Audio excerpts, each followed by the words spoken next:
Hello everyone, welcome to English on Wheels. I'm very sorry I'm uploading a video after a very long time.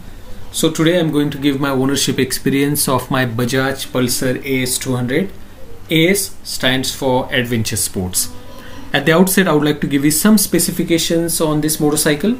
It is a 4-stroke single cylinder liquid cooled 199.5cc engine which produces 23.5 PS at 9500 rpm.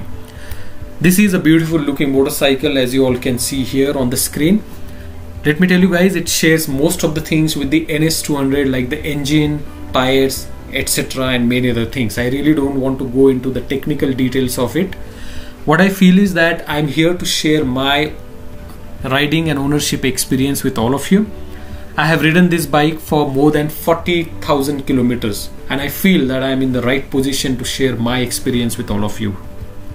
Let me first of all tell you a small story behind buying this motorcycle. I bought it nearly 4 years ago after it got discontinued. I was looking for it but I never had enough money to buy it. A friend of mine, Uday, had already bought this motorcycle which was in blue color, and I envied him. So what I did, I started collecting more money for it, but unfortunately it had got discontinued by that time. I remember calling every showroom in Pune, but I did not find any motorcycle there. So what I did, I started searching for it outside Pune. I called various showrooms in Maharashtra. Finally I found one in Sangli.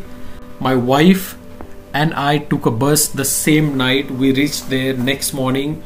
We saw two motorcycles there, one in red color, the other one was in blue color.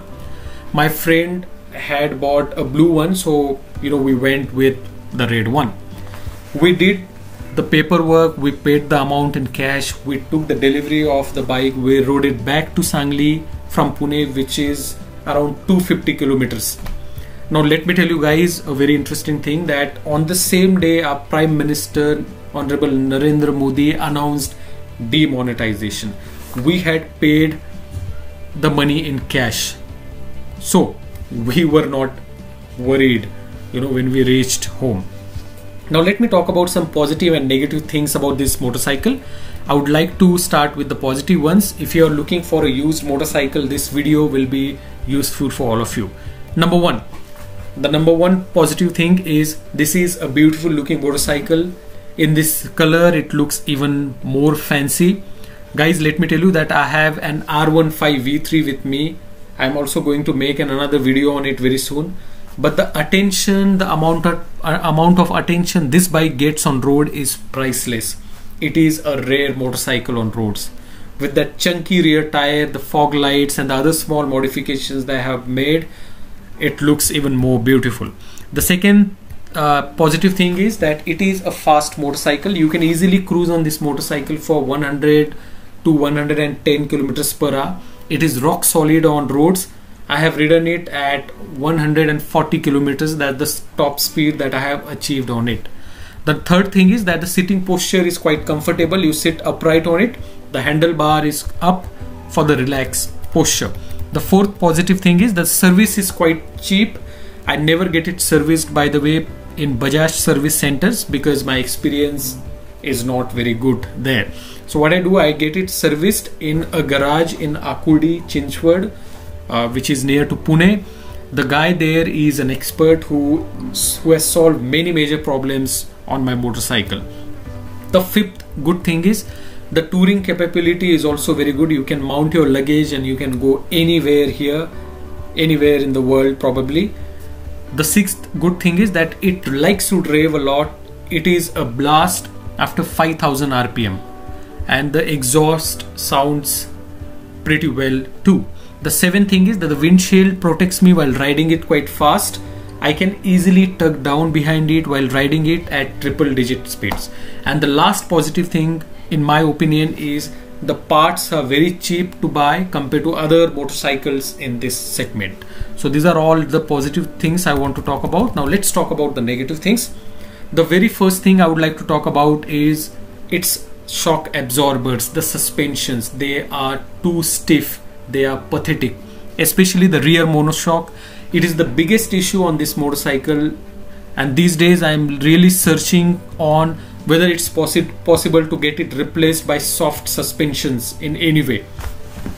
On highway, on good roads, I find them okay, but when it comes to off-roading, they are pathetic. And therefore, I do not understand the reason behind naming it adventure sports. God save me from my back pain. Number 2 negative point is vibrations. It has got a lot of vibrations at higher RPM, especially before 5 to 6,000 RPM, the vibrations are manageable.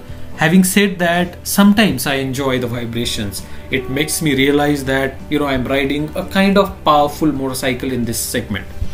The third negative point is the issue that I'm going to talk about may not be experienced by you. You might not have experienced, the owners here. But there are two major problems I have faced. Number 1, once I had to change the entire harness on this motorcycle, the wiring on this motorcycle, because water went inside somewhere and it caused little smoke in the bike. It costed me around 5,000 rupees. Another problem was that the coolant of my bike started mixing in the engine oil. This caused emptying coolant every time, and it would always make the bike very hot.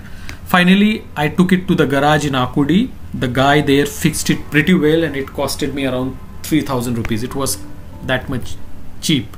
And the fourth thing is that the negative point is the chain sprocket. If I don't take care of it very well, I have to get it replaced. I understand this is a common problem in every motorcycle, but I still feel that the company chain sprocket is not long lasting. The quality of other parts is questionable as well.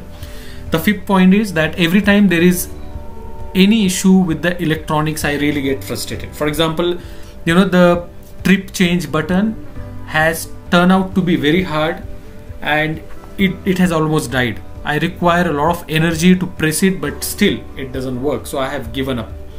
The sixth thing is there, and that is the last one, you need balls of steel to ride this motorcycle. The vibrations make you sometimes go numb.